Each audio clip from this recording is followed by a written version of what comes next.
have played no less than 19 players. And this afternoon, manager Sammy Chung continues to search for his best side. The Scottish international Willie Carr is back in the midfield. Bill Rafferty gets the striker's job.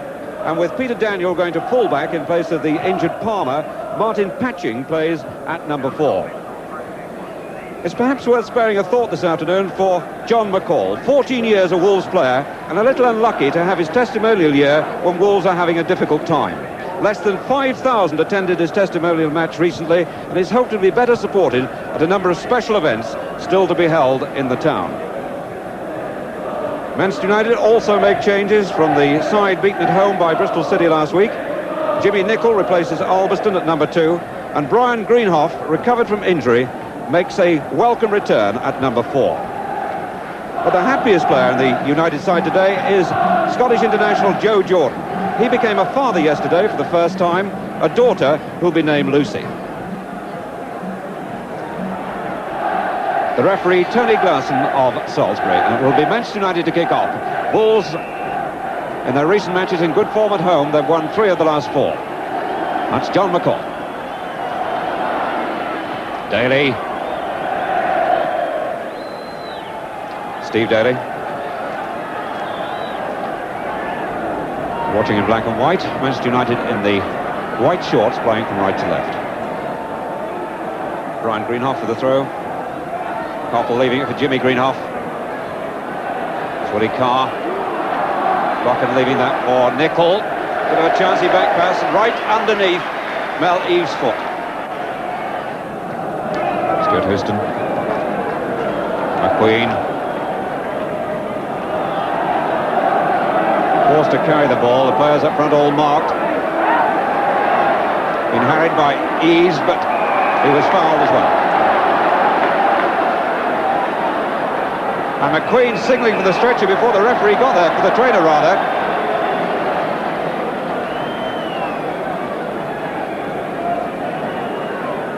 The challenge seemed fairly innocent. He was being harried by Eves, but as soon as he went down, he seemed to realise he was in bad trouble. And Grimes comes on to play in midfield. And this means a reshuffle for Manchester United. That won't be as bad as it would be for both sides in these circumstances. Brian Greenhoff, number 4, an experienced centre-back, where he has played for England in that position. He surely will drop back alongside Buchan in McQueen's place. And number 12, Ashley Grimes, assuming his usual role on the left-hand side of the midfield. It's Greenhoff to Nicholl. Call.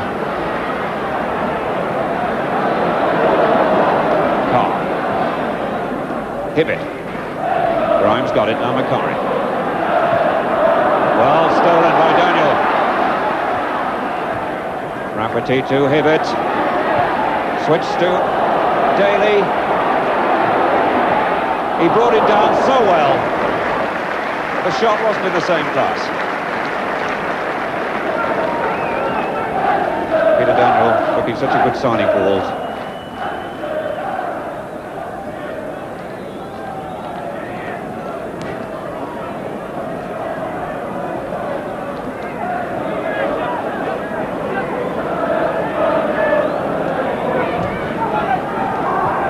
He was being held. Greenhoff. Nicholl.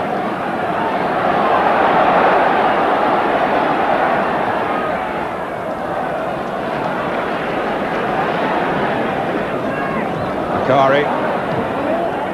Call.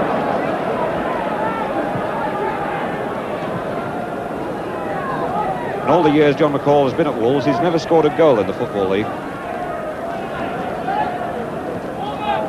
Greenhoff.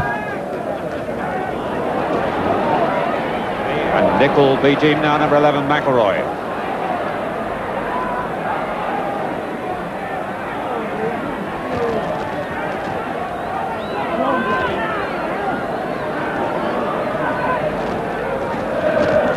Buchan.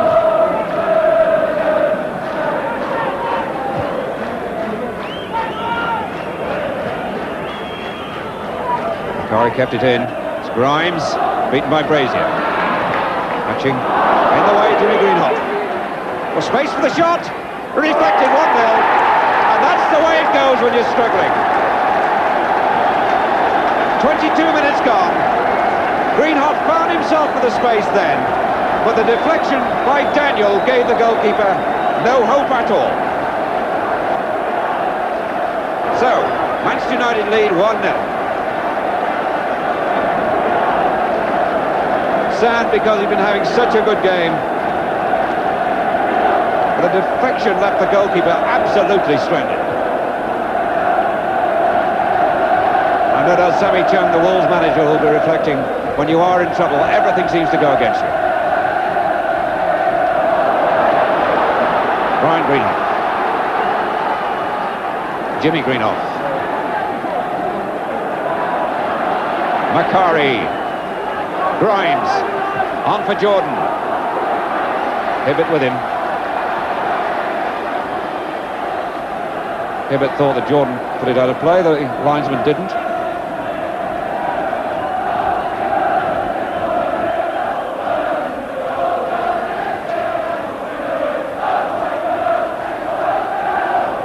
So, Houston's throw. Pushing.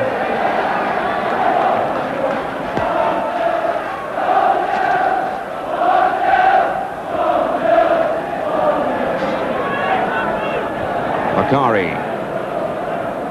McCall. Carr. Nickel. Greenhoff.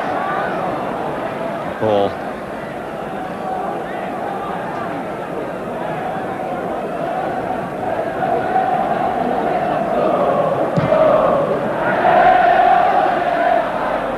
Houston. That was Jordon. Greenhoff is free.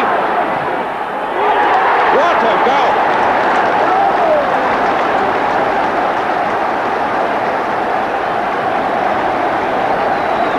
The hesitation was there. The ball was put through to Greenhoff. He was in behind the defender like a flash, and what a finish!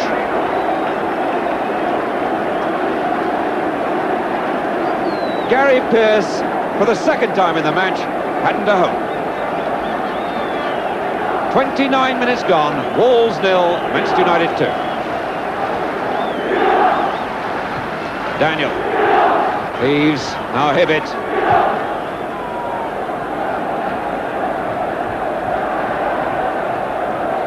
Steve Daly. Bucket. John McCall powering forward. That's Carr to Parkin.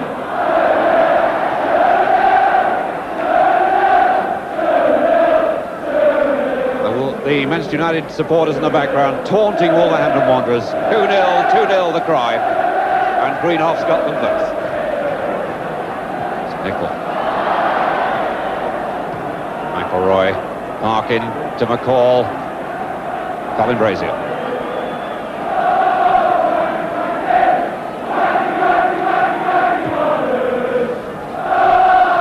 Eves. Houston.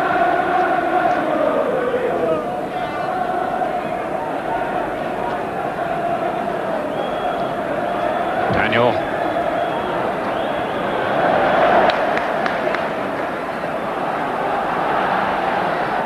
McElroy to Jimmy Greenhoff, not laid properly. Parkin. Hibbitt.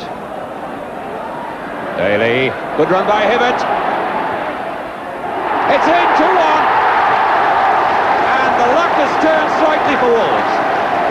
A brilliant interchange between Daly and Hibbitt.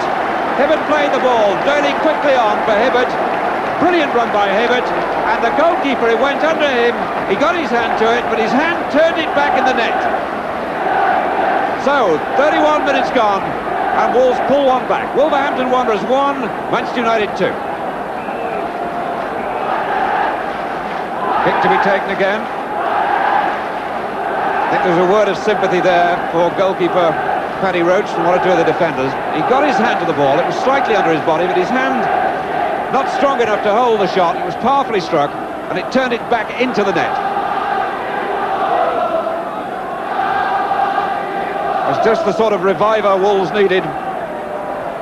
Daniel to Patrick. Hibbitt.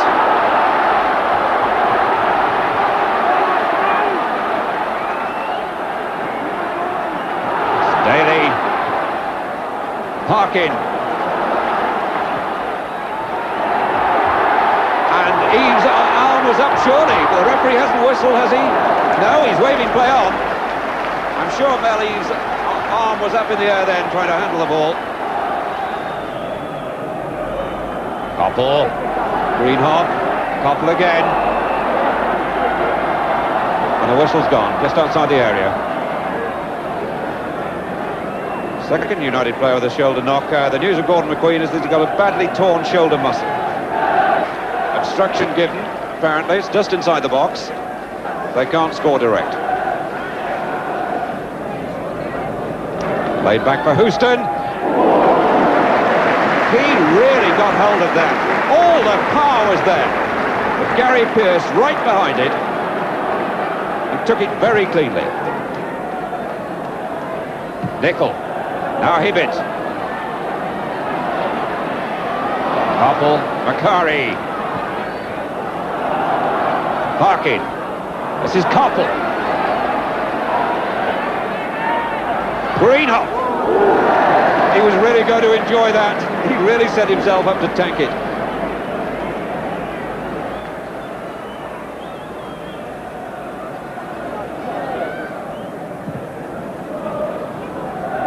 Daly.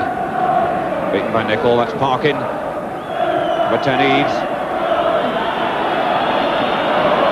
Hibbitt. Jimmy Greenhoff getting through a tremendous amount of work. He's really playing with enthusiasm. Houston. Brazier. Hibbitt.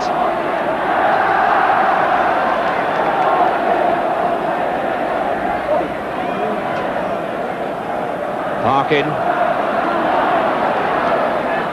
Daly. Nickel covering, and Daly still battling through. Well, that was a remarkable piece of football and persistence by Steve Daly. He kept going, and finally blocked his way through, and the shot was hard. McCall.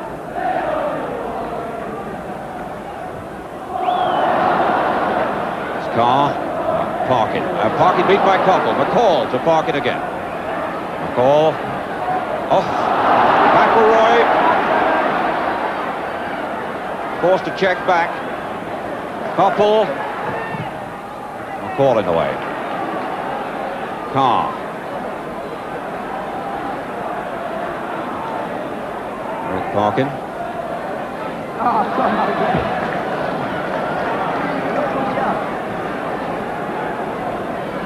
Nearly a minute now of injury time played in the first half.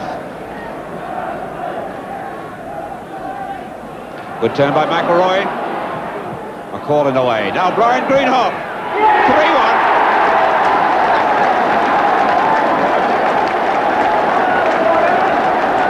Well, some sloppy play in defence, really. Originally. But in the end, when the ball came back to Brian Greenhoff, it was stuck away with supreme authority and confidence. 46.5 minutes gone on in the watch, and Wolves back in deep trouble. Centre forward Bill Rafferty put the ball down on the spot then in disgust. He really put it down. And there's the half-time whistle, and that was a real blow to Wolves, who'd fought back so well. Jimmy Greenhoff, 2 for Manchester United. I'm sure he'll claim the first one. It was deflected by a defender. His brother Brian Greenhoff got the other one just seconds ago. And the Wolves goal scored by their captain, Kenny Hibbitt. Marvellously entertaining first half of the sunshine. Wolves 1, Manchester United 3. In these two sides in the league, only 5 have been goalless, so they've well lived up to their past performances. And in fact, in those 70 previous matches, some statistician has worked out that the goals scored in the matches have worked out at 3.31. Sammy Chung just going into the manager's box. Matching. Linesman's flags waving. Free kick to Wolves.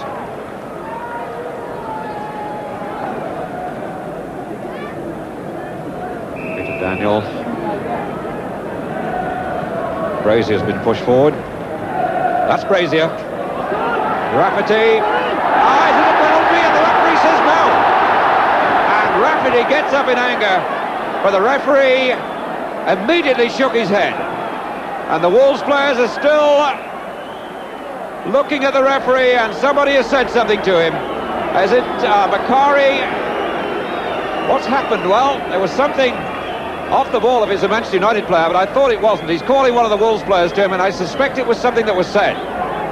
It's Kenny Hibbitt, the captain, and he's clearly got to be booked. Well, the Wolves players incensed about the referee's failure to give a penalty there. The crowd getting very restive as well. But it's quite obvious that an awful lot of people clearly thought that was a penalty. Grimes.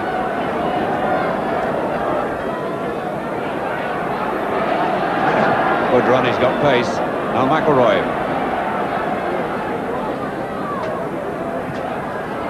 Locken coming to help from the back.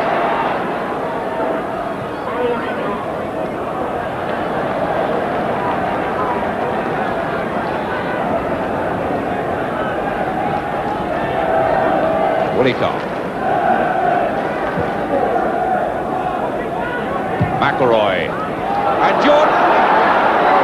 No, there was offside. No, the flag stayed down, and there's a near riot going on. I thought the flag had gone up, so did the Wolves players. There was a defender wide.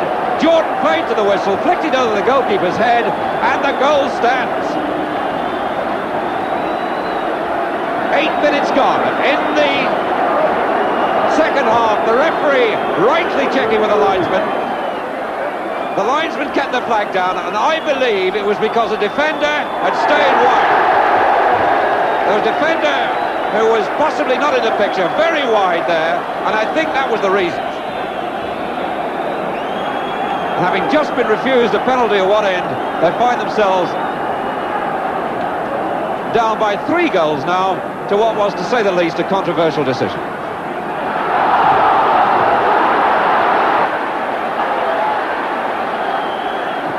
I thought I caught sight out of the corner of my eye, a defender wide, and I assumed that's why the linesman kept the flag down. Peter Daniel.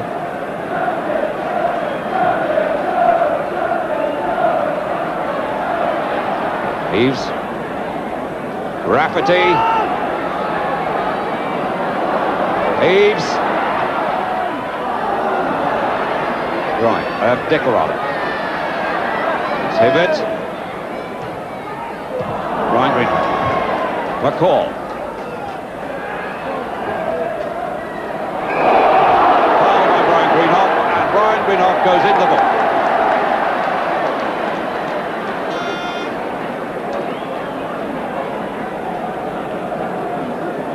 Steve Daly.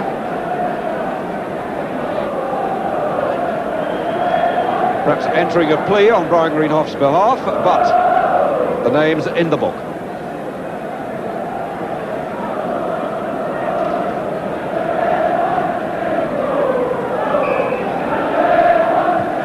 Hibbitt to Carr, Hibbitt again, Nicol.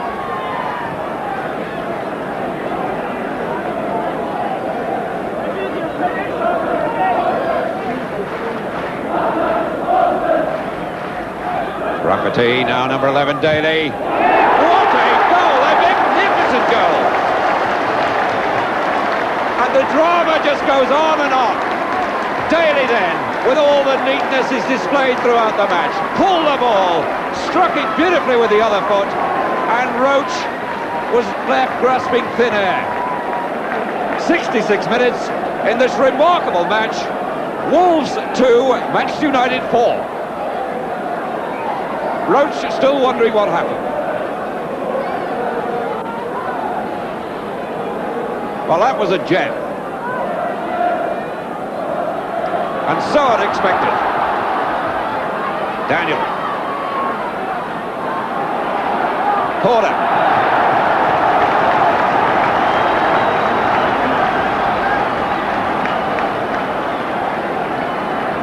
The crowd giving Wolves the encouragement they need, perhaps scenting another revival.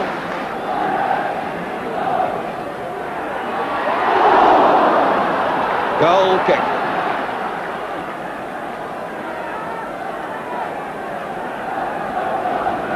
Colin Brazier. It's Jordon. Parkin. McElroy. Jimmy Greenhoff. Jordon. Jimmy Greenhoff again. McCall. Good play by the centre-back, and he only found Nicol. Park it in. Nicol. Grimes.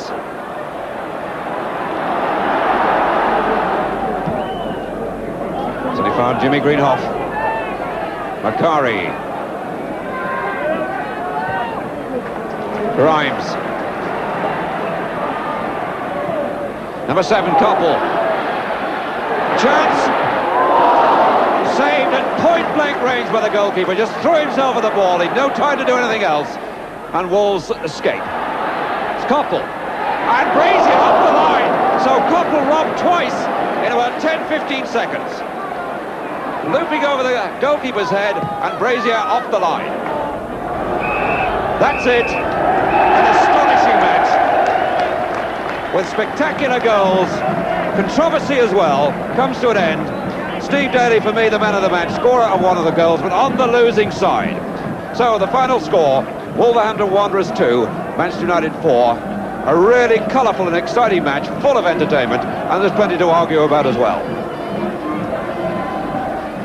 Well, there is too, and Wolverhampton fans probably want to argue about a couple of decisions that went against them when they were 3-1 down. First of all, they thought they might have had a penalty, and secondly, a goal that was against them might have been disallowed for offside. But just look at this penalty decision. There it is, Houston running into the ball for Rafferty, and you can see his own goalkeeper trips him, Houston, and he falls on Rafferty. And the key to that situation is that a foul must be intentional to be given by the referee. And although it looked as if it might be a penalty, I think the referee read it absolutely correctly. The second one, very clear-cut indeed. Patching is clearing the ball, and you can see here Sammy McElroy, who whacks it straight back there. A beautiful opportunist pass. And it's Jordon running loose, but David Coleman correctly spotted that defender on the right. You can see him top left of the screen. That's Patching, and he's played Jordon on, as you can see. Couldn't get out quickly enough. And that was the split-second decision which the linesman saw absolutely correctly.